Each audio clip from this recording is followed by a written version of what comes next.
श्री शिवाय नमस्तुभ्यम। प्रतिदिन श्रावण में पार्थिव शिवलिंग निर्माण करना और पार्थिव शिवलिंग निर्माण करके पूजन अर्चना करके पार्थिव शिवलिंग का विसर्जन करने का आज है 22वां दिन।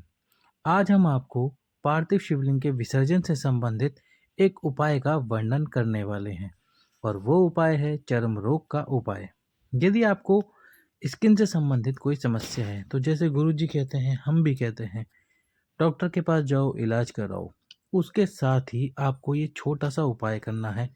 प्रतिदिन यदि आप पार्थिव शिवलिंग का निर्माण कर रहे हो तो जब शिवलिंग का विसर्जन करो, यानी कि जल डालकर जब आप शिवलिंग का विसर्जन कर दो, तो विसर्जन करने के बाद में जो मिट्टी गल जाती है पार्थिव शिवलिंग की, आपको वही मिट्टी लेनी है थोड़ी सी, और उस मिट्टी को लेकर शरीर में जहाँ पर भी चर्म रोग है वहाँ पर लगाना है। 2 मिनट 5 मिनट उस मिट्टी को अपने शरीर के उस स्थान पर लगा के रखें जहां आपको स्किन से संबंधित समस्या है, और थोड़ी देर बाद उस मिट्टी को वहां से हटा दीजिए, यानी कि अपने हाथ को या फिर जहां पर भी चर्म रोग है उस स्थान को धो लीजिए। इस प्रकार से आपको करना है ये चर्म रोग से संबंधित उपाय, और ये उपाय आपको करना है प्रतिदिन। प्रतिदिन करना है। जब भी आप पार्थिव शिवलिंग का निर्माण करो, निर्माण करने के बाद में जब विसर्जन करो, तो विसर्जन करके आपको उस मिट्टी को अपने शरीर पर लगाना है जहाँ पर भी आपको चर्म रोग है या चर्म रोग से संबंधित कोई बीमारी है। तो ये करना है आपको उपाय। यदि अभी तक आपने वीडियो लाइक नहीं किया है तो वीडियो लाइक कर दो, चैनल सब्सक्राइब करके शेयर भी कर दो। आज हम आपको बुधवार के उपाय बताने वाले हैं।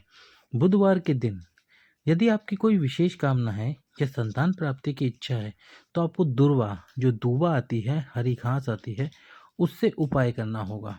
उससे उपाय करना होगा, और करना कैसे होगा, और ये उपाय आप किसी भी बुधवार को कर सकते हैं।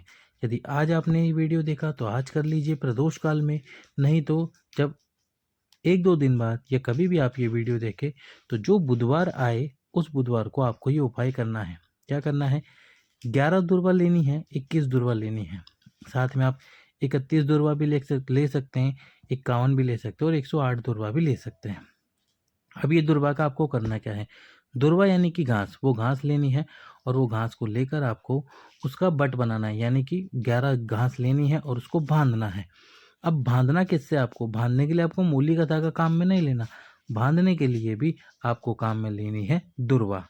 तो बांधने के लिए भी आपको दुर्वा को ही काम में लेना है और दुर्वा को दुर्वा से ही बांधना है, और संतान इस प्रकार से आपको दुर्वा को बांधना है और 11 दुर्वा लेकर संतान प्राप्ति की कामना के लिए भगवान शंकर के शिवलिंग पर समर्पित कर देनी है। इसके बाद में लेनी है आपको 21 दुर्वा। 21 दुर्वा का बट बनाना, और 21 दुर्वा का बट बनाकर आपके कार्य की सिद्धता के लिए, आप यदि किसी कार्य के लिए जा रहे हो, उस कार्य की सिद्धता के लिए आपको, कि वो आपका कार्य सिद्ध हो जाए, उसके लिए आपको ये उपाय करना है 21 दुर्वा का। 31 दुर्वा का उपाय, 31 दुर्वा का जो उपाय है वो उपाय किस प्रकार से है? 31 दुर्वा लेनी है और आपकी जो विशेष मनोकामना है उस विशेष मनोकामना के लिए आपको ये उपाय करना है। 31 दुर्वा का 51 दुर्वा और 108 दुर्वा, ये दुर्वाएं तब समर्पित की जाती है जब आपकी कोई बहुत विशेष मनोकामना होती है जो कि पूर्ण नहीं हो पा रही, तब आप 51 दुर्वा का बट बनाते हो और 108 दुर्वा का बट बनाते हो। और ये बट दोनों में से कितने का भी आप बना सकते हो, 51 दुर्वा या 108 दुर्वा का बट बनाकर आपको वो सभी दुर्वाएं समर्पित करनी है भगवान शंकर के शिवलिंग पे। यदि पार्थिव शिवलिंग बना रहे हो तो उस पर उपाय कर लो, नहीं तो भगवान शंकर का जो शिव मंदिर है उस शिव मंदिर में जाकर शिवलिंग पे उपाय कर लो। दूसरा उपाय अभी आपने देखा कि हमने गुड़हल के लाल वाले पुष्प समर्पित करे। यदि आपको रजस्वला धर्म से जुड़ी रजस्वला धर्म से जुड़ी कोई भी बीमारी है तो आप, जैसा कि हमने पहले भी कहा, डॉक्टर के पास जाओ, इलाज कराओ, जांच कराओ, पर छोटा सा उपाय करो। गुड़हल का जो लाल कलर का पुष्प आता है, घंटी वाला, वो आपको पुष्प लेना है। और यदि शिव मंदिर में उपाय कर रहे हो तो वो पुष्प माता अशोक सुंदरी के स्थान पर समर्पित करना है, और यदि पार्थिव शिवलिंग पे कर रहे हो तो पार्थिव शिवलिंग को स्पर्श कराकर उस गुड़हल के पुष्प को आपको अपने पास में रख लेना है। अपने पास में गुड़हल का पुष्प रख लीजिए। प्रतिदिन या फिर 3 दिन में एक बार 4 दिन में एक बार आपको ये उपाय करना है। गुड़हल के पुष्प को अपने पास में रखकर कुंदकेश्वर महादेव का नाम लेकर जो भी आपकी बीमारी है, जो भी आपका रोग है या जो भी आपके शरीर में समस्या है, उसके लिए कुंदकेश्वर महादेव का नाम लेकर फिर आपको गुड़हल का पुष्प को चबा-चबा कर खा लेना है। तो इस प्रकार से गुड़हल के पुष्प का आपको उपाय करना है। हमने केवल आपको उपाय दिखाने के लिए ही करा है। गुड़हल के पुष्प की अभी हमें आवश्यकता नहीं है, इसलिए हमने गुड़हल का पुष्प नहीं उठाया है। सभी भक्तों को हर हर